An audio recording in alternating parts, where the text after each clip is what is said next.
I have the highest mileage non-CDL hotshot on YouTube. Let's look at how many miles we got, boys.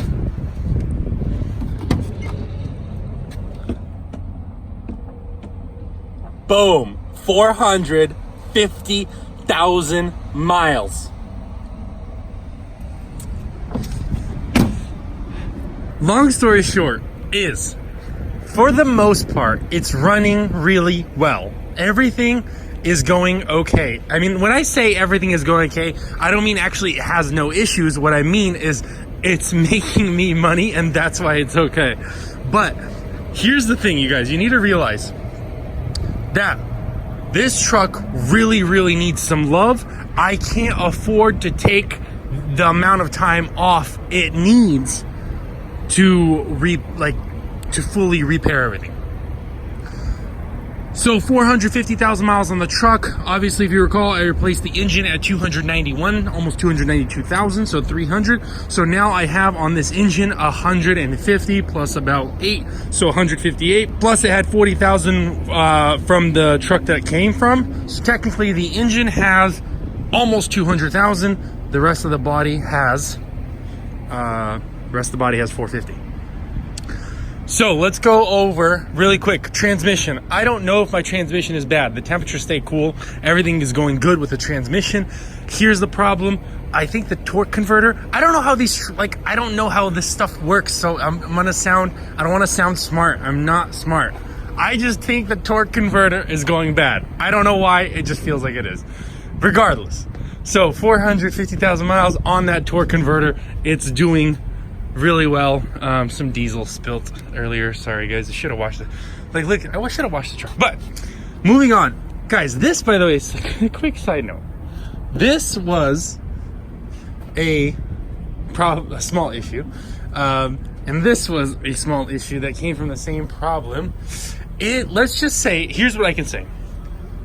It's not a coincidence that there is a small little right here that lines up. It's not a coincidence, okay?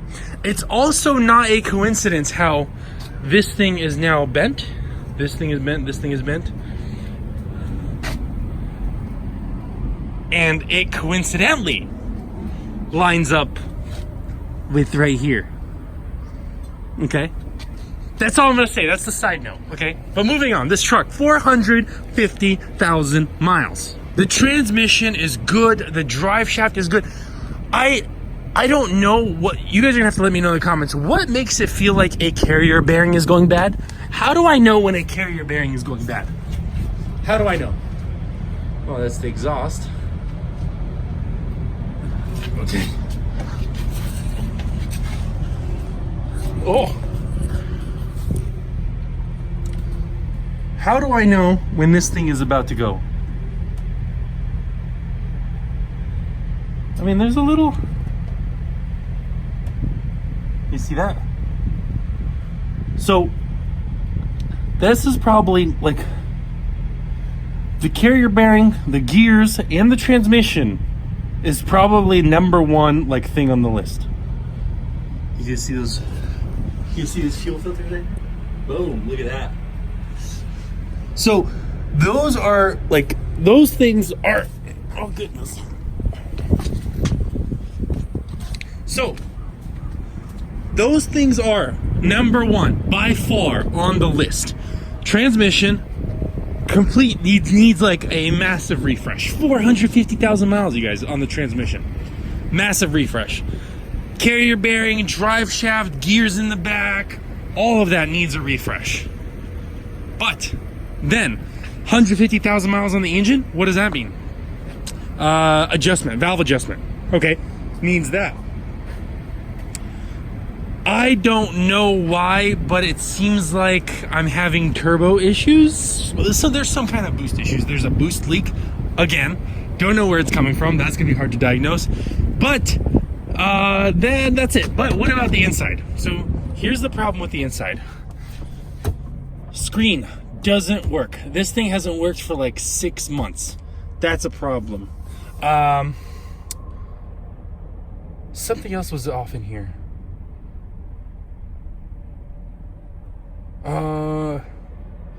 There's like some electrical issues. Dude, I forgot what the electrical issues were. Anyways, look.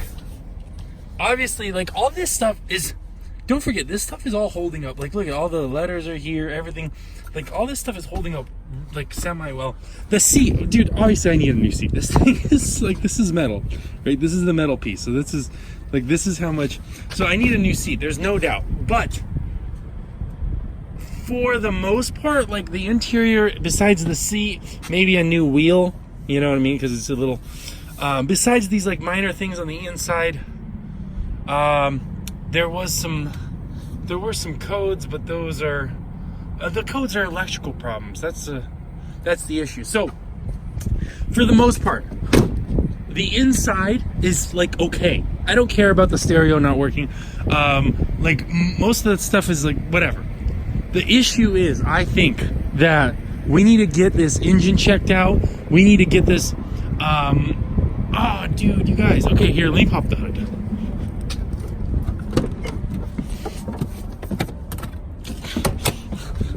I forgot where my hood release is. Oh, maybe I'm gonna need to check my oil right now, actually, since I have you guys.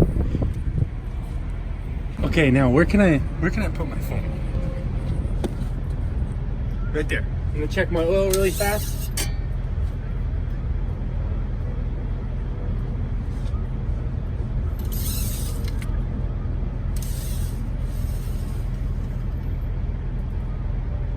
Boom. Look at that. Perfect. Literally perfect. Okay, that's good. I am due for an oil change. What's this thing? Look at this fluid. Can you guys even see that? This is, how old is this? Doesn't smell. It's got like a, still got this pink color. Okay, moving on. Here's a couple issues, okay? You know how I replaced my ECM? I don't think my ECM actually went bad. So this is the only thing that I will say.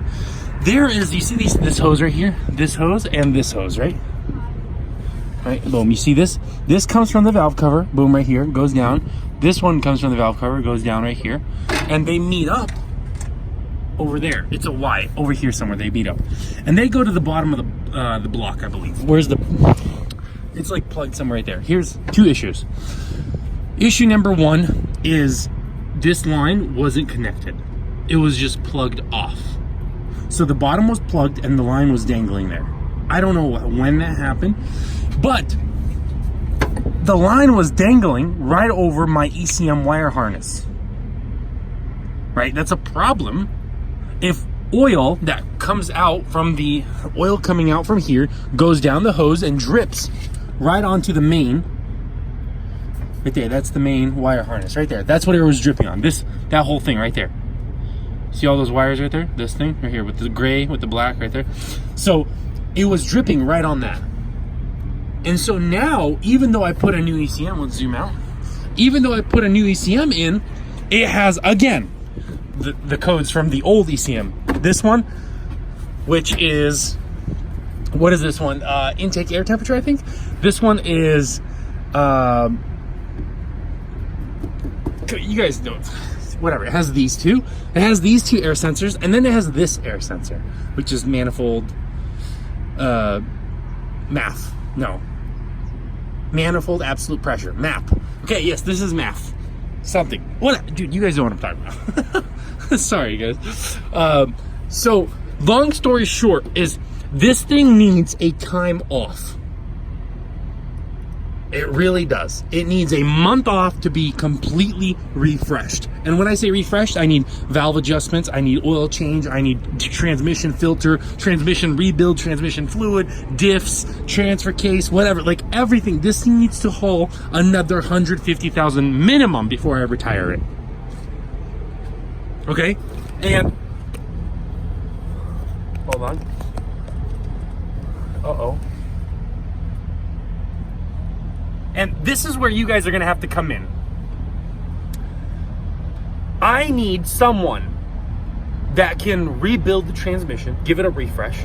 I need someone that can redo all of this stuff, do the tighten up the, not tighten up, but do the valve adjustment, oil change, like all this stuff. I need you guys to recommend. And because I travel all across America, because I'm anywhere and everywhere, I need someone that can work on this truck, and I'll leave it with them for a month so that they can fix it to like,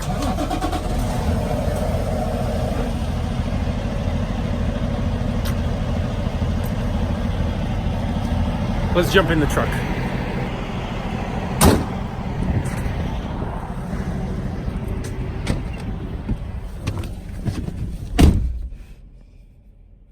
Okay. So that's what I need. Can you guys please recommend someone that can do it all? Because it's too time consuming to take my truck from one place to the other, drop it off, pick it up, deliver it, so on and so forth. So there's, what's that thing? Cheap, good, and fast. Pick two. Right now, I do not need fast. I need somewhat cheap, and I need really good. Right? Take your time. Do you a good job. Take your time. If you rebuild the transmission in 2 days, fine, take 4. Whatever the case may be. But I need, like, that's all the stuff that I need. Like, I need someone to tell me, basically, here's what's wrong with it. To make the truck last, here's what it is.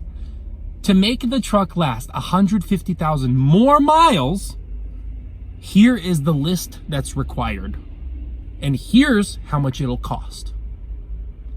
I need someone to reach out, let me know, send me an email, and tell me, like, someone you guys recommend, someone that can do all of these things, really take a look at this truck, while I will go rent another one and drive around on the rental and, you know, rack up miles on that thing. So, as you guys saw,